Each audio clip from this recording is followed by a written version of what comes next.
welcome to Found in AI. I am Cassie Clark, an AI search visibility consultant and the host of the show where we talk about AEO, GEO, AI search optimization, and everything in between. If you are watching from YouTube, which you are, these are now YouTube videos I'm slowly working through, editing and putting them all up. You've landed on the back catalog.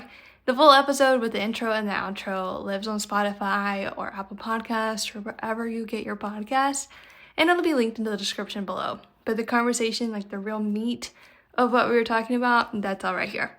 Let's get into it.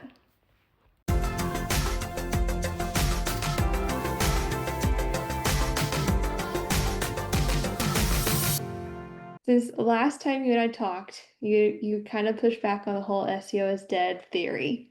Has Right. anything shifted since then? I don't think so. I think more than that, I might have been like all these SEOs might have been proven wrong with the fact that SEO is dead, just because, I've seen a study recently from Bright Edge. And I think, yeah, it's either from Bright Edge or AMZIV. I have to look it up, but basically the study says that AI traffic, referral traffic is still standing at just 1% of, overall traffic to the majority of the websites. Obviously, they had just, a limited sample of websites, but that is to say that organic, traffic is still kind of driving the majority of traffic and the leads at the same time. And what's more interesting is that before, I was convinced, and it was kind of logical also with the fact that people were claiming that AI traffic converts better than organic.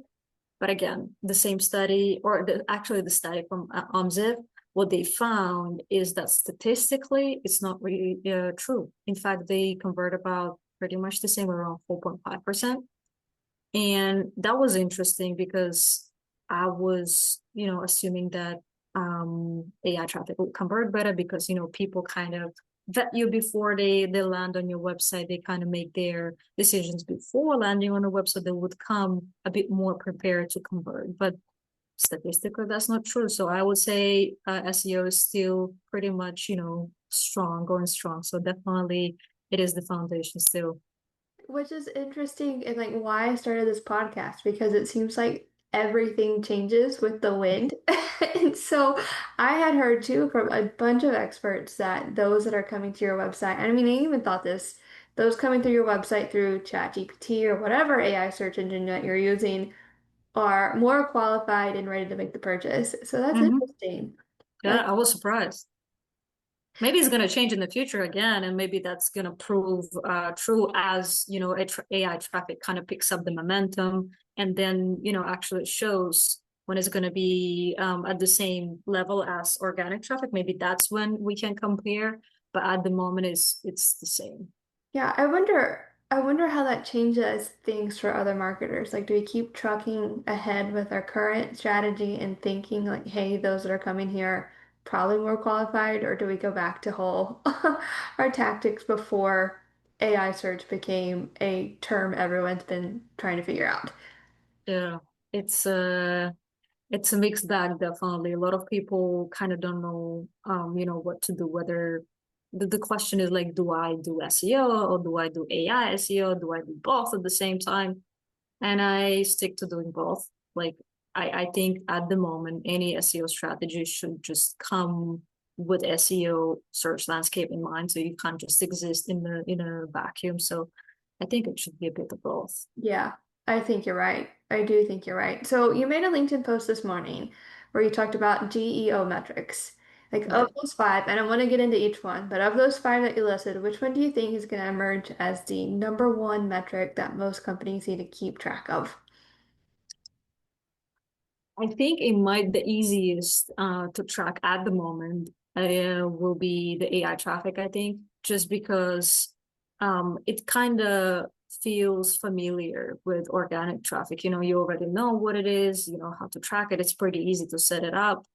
The problem with that is that not all of the LLMs are actually passing, the proper parameters to be able to track them. So there is definitely a lot of uncertainty whether that's you're getting the full picture or not. So I think that might be one of the most popular, but I don't think that is the most um, the most important one. So which one do you think is the most important one? I think AI share of voice is something that kind of I like to track and keep an eye on for the clients that I work with, and it helps to put things in perspective because if you just look at your AI traffic, just to look at your AI citations is great. You understand where which LLMs are kind of citing you and mentioning you, but you're kind of missing out on the bigger picture, what your competitors are doing and how you stand against the competitors in the LLM search. So it's kind of showing you, your share of voice versus your competitors for the prompts. And it's a little bit tough to track at the moment, but there are certain tools that I've tested so many tools, honestly, but there are certain tools that actually allow for AI share voice. So which one is your favorite tool so far? It's again very hard to say. Some of the tools that I tested that I really loved are not live yet. That's the thing. Oh, okay, gotcha. So tight-lipped for now, but hopefully, hopefully soon enough we'll be able to share. Yeah. I like ZipTie Dev. This is actually one of the first tools that I tried.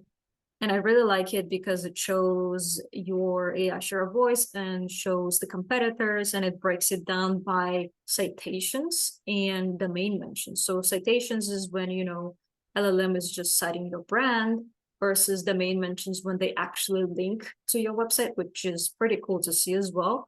So I really like the fact that it helped me with a lot of pitches, what I was doing, putting together the audits for the company. So it's a pretty cool tool. Yeah. So when you measure share of voice in AI search, how are you communicating that to like non-marketing stakeholders and clients that come to you? Right. It's uh, I kind of go back to showing them how the landscape has changed right now. Like for example, if before a potential customer would type something in Google and they would get 10 blue links, right now that's not the case. Majority of people actually are typing in Google and getting AI overviews for some queries, or they're going straight to their favorite tool, AI tool, and then typing it there. So when it comes to AI share voice, I just,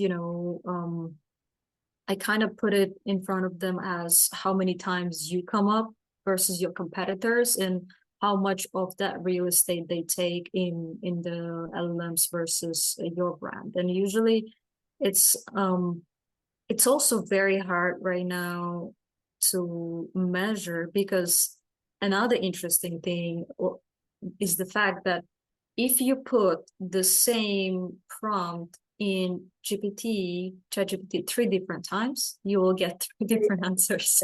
Yes. Yes. And this is just crazy to think about it. And the fact is that the tool that I've tested the last, I got a demo of it and it's not live yet. What they're doing is they actually are testing it 3 times. So give you the average of how many times your brand shows up. So that's really interesting. Yeah. Yeah. I have noticed that when I put in a prompt and then it changes, and that's frustrating. That is so frustrating. But I guess from a consumer standpoint, if you're researching, it gives you different options to consider. I don't know if that's any better because I'm one of those people that just give me the answer. Yeah. Not three different ones. Like lately, I've been looking for a new running watch because my Apple Watch is like, psh, it's like last leg. And so I've been looking at the Garmin, and it keeps giving me different answers to the different models that I should look at. I'm like, I just want to see the best one. I don't want to see four different ones. That's frustrating. Yeah, it is. And another interesting point is that I've also read recently that a lot of AI tool users, when they perform a search on, let's say, ChatGPT, a lot of times they will go to Google and double check that. They will get separate, search on Google and then they will double check that. But it's the other way around. People that will search in Google, they rarely will go to ChatGPT. So that's also pretty interesting observation. That is interesting. I don't, for my own behavior, I think, well, when I do a research on a company or something that I need to purchase, it's like, let me see what chat suggests first, Mm-hmm. and then let me go to Reddit. Reddit, yes, Yeah. that's true. So that's interesting. So the third metric that you shared was about AI citations. Like, Mm-hmm. do you treat paraphrase mentions without direct links as a win, or is it only a citation if the brand is explicitly mentioned? What do you mean by paraphrase citations? So some of them that just kind of like summarize without actually hyperlinking it anywhere. Like they might mention HubSpot in passing if you're talking about a CRM, but it Mm-hmm. doesn't actually tell you what it does. Just, Mm-hmm. kind of a light mention. Right. I think for the purpose of AI citations, for the majority of it is just, actual just the mention of the brand name or actually the main citations. So these are kind of this is at least what I've seen in tools that are being tracked properly. And still, honestly, the tools are evolving and it's, every day something changes in them and they are not accurate 100%. But this is at the moment the best we can rely on. So I think for the moment, just the brand mentions, direct brand mentions is kind of the best way to track it. So, because I talked with Chris Ventelli earlier, he was talking about one of the ways to do that is like through your backlink strategy. Like, are you Mhm. still recommending that to clients? Like, you need to really work on getting these mentions elsewhere? Oh, you mean getting your brand mentioned across third-party websites? Yeah, Yeah. 100%. This is probably going to be one of the, it's kind of the backlinks of SEO. With, SEO would try to get as many actual backlinks to the domain. So with AI SEO, I think links don't matter as much as long as your brand is actually mentioned on, whatever communities, third-party websites, directories, like getting your brand really kind of spoken about and getting it right, I think is very important. And it actually ties with the last one as well, which is AI sentiment, which is pretty crazy as well. I'd say interesting because we haven't had that with SEO. Yeah, which brings me to a question. So we'll skip metric four. I'll come back to that in a minute. So Mm-hmm. metric five, sentiment. How much control do brands actually have, like realistically, over the sentiment in AI generated answers? It's not a lot, unfortunately, and AI tends to hallucinate a lot. I've seen yeah, AI hallucinating some features of products that don't exist. Hmm. I've seen AI, putting out incorrect information, negative information. Like this, there is some tools that actually track your AI sentiment, like what AI is talking about you in terms of if it's negative or positive. And there is some ways to influence that.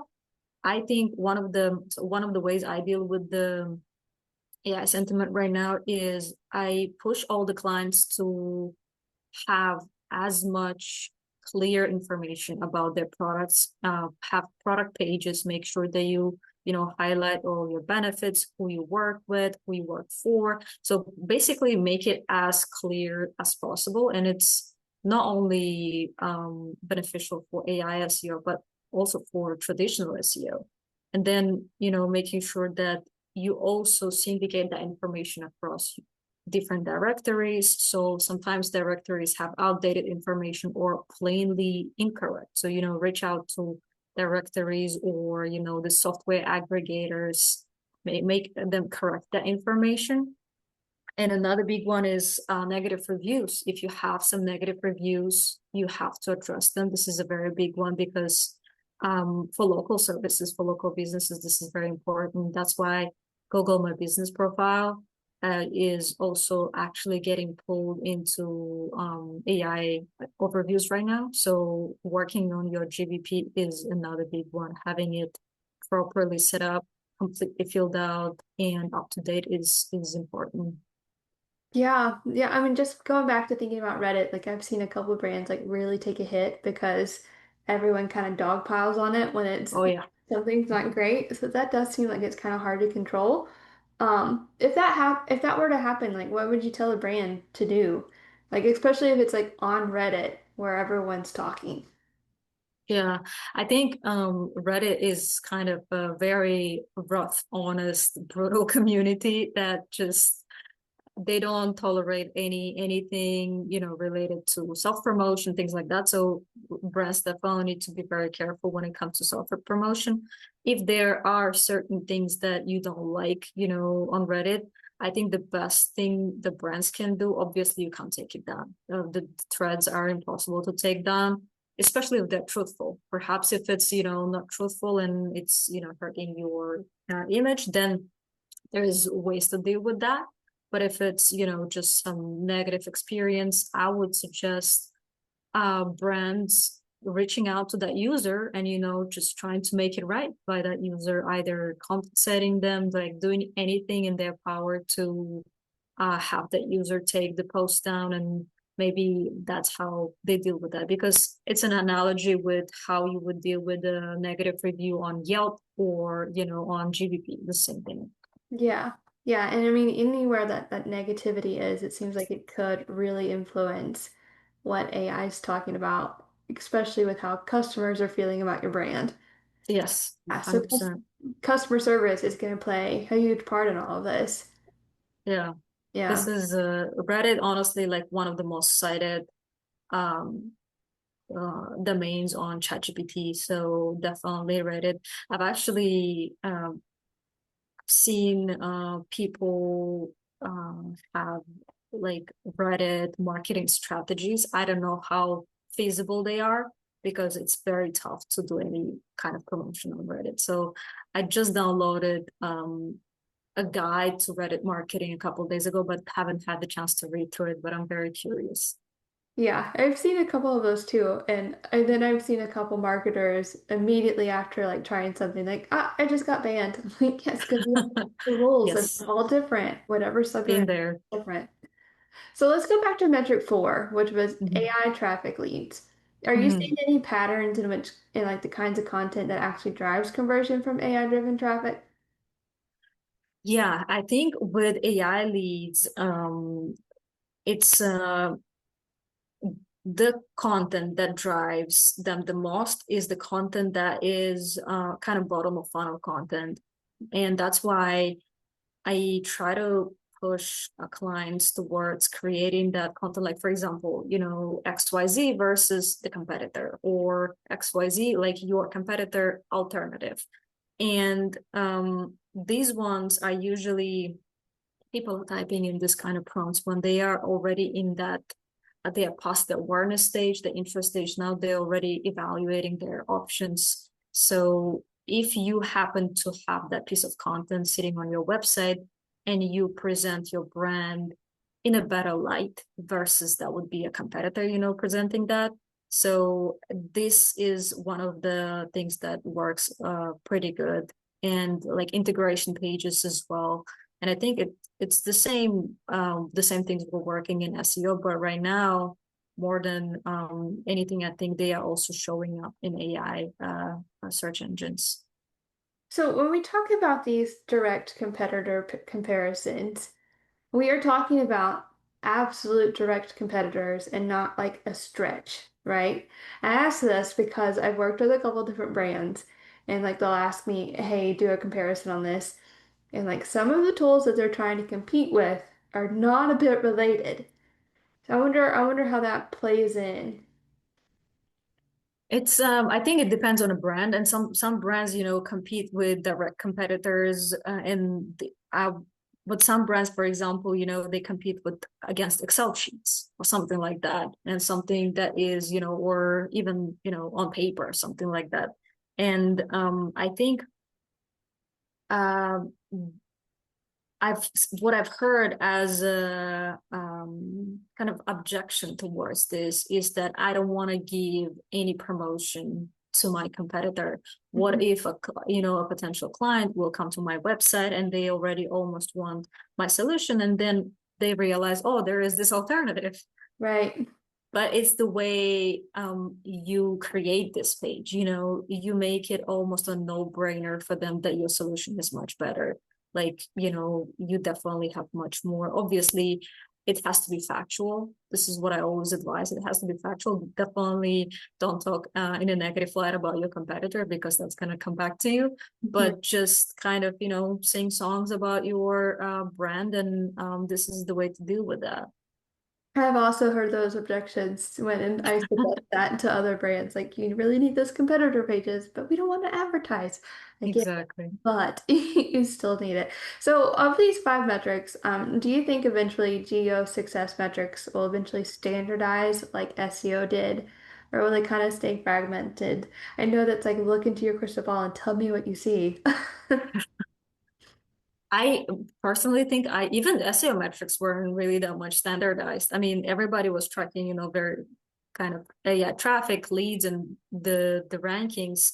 But I think with AI SEO, there's just so many touch points that, and it's much harder to track at the moment. Perhaps later on, it's going to be a bit better. But it's also interesting with the fact that with organic traffic, we only had Google and maybe like Bing and some other ones. Here we have so many LLMs, and it's So many. crazy how all of them. Some of them are different, some of them actually do web search. Some of them are just going back to their trained database, and it's hard to track. So I think some of them might stick, like for example, yeah, share of voice, AI traffic, but I have a feeling it will also depend on which industry you're in, like what you care about the most, whether you care about the traffic or you care about the leads. So it's tough to say, but for the moment, at least I track this five, and then I don't want to make it too much, because then it just gets overwhelming. Even five is too much, I guess. So I'd like to narrow it down to three, to be honest. So, which three would you choose? It's tough. I think AI share voice to have a bigger picture with competitors, AI traffic, and then perhaps the AI leads, just because it leads is something that I typically work with clients that are not publishers. They just don't care about the traffic, but the leads as well. So, the form fields, things like that, or with these three. That's a wrap on this one. If you want the full episode, including the intro, the outro, and what to do about what you just learned, find the full episode wherever you get your podcast. I will link it in the description, most likely to Spotify. If this was useful, I would love it if you would subscribe. New episodes drop every Tuesday and Thursday. I will see you in the next one. Until then, stay visible.